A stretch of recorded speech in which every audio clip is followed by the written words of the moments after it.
semuanya, selamat datang di channel Nada Film. Di sini kalian akan menikmati sajian alur cerita atau hal-hal menarik lainnya yang berkaitan dengan dunia perfilman. Baik, tidak usah berlama-lama, persiapkan diri pada posisi paling nyaman untuk mendengar alur cerita berikut ini. 내가 말이야, 너희 아빠를.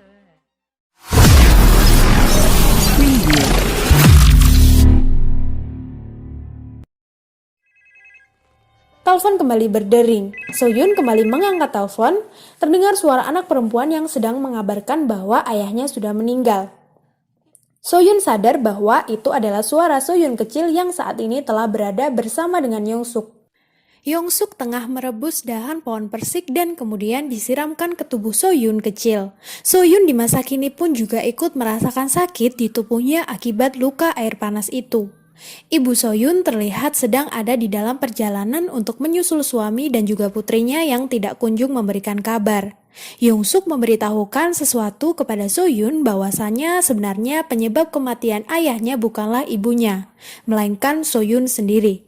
Terlihat kelas balik di mana ibu Soyun telah mematikan kompor. Namun Soyun yang saat itu melihat suatu tayangan televisi yang mengajak untuk berhati-hati dengan api dan gas, justru dialah yang menyalakan kompor kembali dan menyebabkan ayahnya meninggal dunia. Soyun di masa kini segera berlari menuju ke kantor polisi. Ia kembali membuka dokumen mengenai kasus pembunuhan yang dilakukan oleh Yongsuk. Di satu sisi, Yongsuk telah bertemu dengan kakek pemulung yang saat itu telah menemukan pisau yang telah ia gunakan untuk membunuh ibu tirinya dan paman Seungho. Dokumen berupa tulisan hasil penemuan bukti pembunuhan yang dilakukan Yongsuk pun hilang. Di masa lalu, Ibu Soyun datang menuju ke kantor polisi untuk menanyakan keberadaan suami dan juga anaknya. Kedatangan Ibu Soyun di kantor polisi untuk memberikan keterangan dibarengi dengan munculnya tulisan berupa catatan di buku catatan yang saat ini telah dibawa oleh Soyun di masa kini. Saat itu Ibu Soyun hendak pergi. Salah satu anggota polisi menahan Ibu Soyun dan menanyakan alamat rumah Yongsuk. Saat itu juga, Soyun di masa kini yang saat itu sedang berada di rumah merasakan bahwa rumah yang tadinya sudah rusak saat ini telah berganti. Ruangan di rumah itu menjadi penuh dengan lemari es, dilengkapi dengan beberapa lampu berwarna kuning. Soyun segera berlari menuju keluar rumah. Anggota polisi dan juga ibu dari Soyun saat itu telah tiba di rumah Yongsuk. Mereka hendak memeriksa keberadaan Soyun kecil. Soyun di masa kini kembali masuk ke dalam rumah, hendak mencari telepon tanpa kabel yang sempat ia gunakan. Dapat dilihat bahwa saat ini Yongsuk dewasa sudah berada bersama dengan Soyun dewasa di masa kini, di rumah yang sama. Di masa lalu, polisi mulai bertanya beberapa informasi mengenai ayah Soyun dan juga Soyun. Saat itu, Yongsuk tidak memberikan jawaban pasti atas pertanyaan-pertanyaan yang diajukan oleh polisi. Di masa kini, Yongsuk terlihat sedang meninggalkan rumah. Soyun segera berlari mencari keberadaan telepon. Ibu Soyun dan polisi mencari keberadaan Soyun kecil di lantai 2. Polisi berkata kepada Ibu Soyun bahwa sepertinya mereka tidak ada di rumah tersebut. Ibu Soyun hendak menelpon kembali suaminya.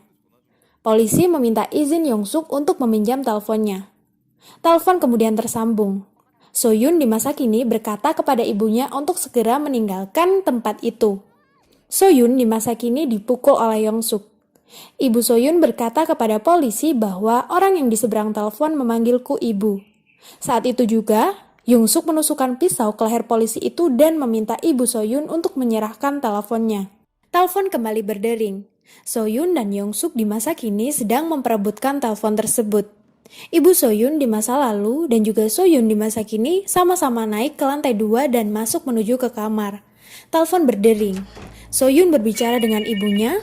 Ia menyarankan ibunya untuk mencari benda berat dan tajam yang bisa digunakan untuk melawan Yongsuk. Ibu Soyun meraih gas dan bersiap untuk menyemprotkan gas itu ke arah Yongsuk ketika pintu telah terbuka. Dari luar, terdengar suara Soyun kecil meminta bantuan kepada ibunya. Ibu Soyun bergegas menghampiri putrinya. Yongsuk yang sedari tadi telah menunggu dari kejauhan hendak menancapkan pisau ke kepala Ibu Soyun. Ibu Soyun berhasil menahan pisau itu dengan tangannya.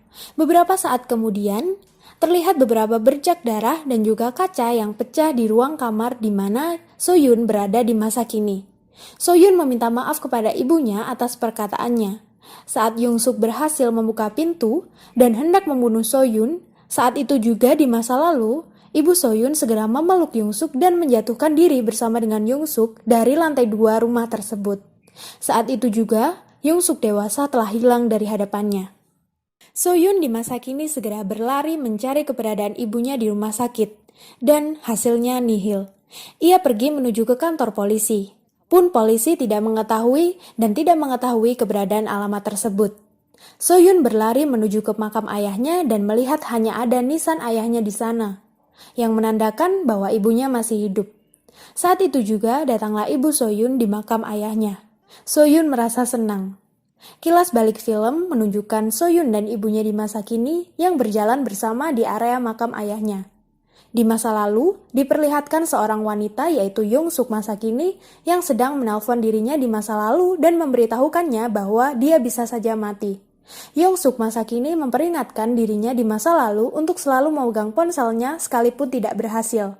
Karena hanya dengan cara itulah ia bisa mengubah keadaan.